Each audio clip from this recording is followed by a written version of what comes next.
بسم الله الرحمن الرحيم. السلام الله عليكم ورحمة الله تعالى وبركاته. فاميلي إسماعيل قيلة كسو دبادة برنامج كينا حكمة والله باندين كسو قد بنو حكمة آن إسلينا هاي الله إله دعوة ياشا دا أدبي كغهلي دونان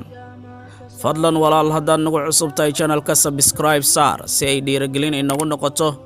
برنامج دينا هدات كشي لايك سار sidoo kale qofka koowaad ee hela waxyaabaha halkan aan ku soo baahino oo gambaleelka furo xigmadaasi maanta aan idinku soo gudbin doono halkan maxay noqon doonaan waa kuwan insha Allah taala ma joojin karno dhibaato inay dhinaceena soo aado ama noo timaado laakiin waxaan awoodi karnaa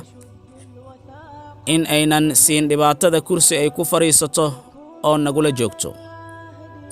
guusha dadka kale ma aha adiga guul daradaada ama fashilkaaga marnaba ha ka xumaan qof kale guul uu gaaray isdiyaarin dadaal badan doonid joogto ah dulqaad iyo duca ayaad inta badan sabab u noqon kara guushaada dulqaad yari iyo degdeg waaxidadka dhibaatadaada ma qasbi kartid nolosha in ay ku siiso jawaabo ama sidaad rabto wax kasta in ay u dhacaan waa inaad ogaataa in culays kasta fudeed ka dambeeyo waa inaad aqbashaa wax kasta in ay waqti qaataan guud ahaan barnaamijkeena maanta intaas ayaan ku soo gabagabaynaynaa family Ismaaciil Aqila walaalkiina Ismaaciil Maxamed Sid Cali Aqila oo idinkaga tagaya sidaas iyo nabadiino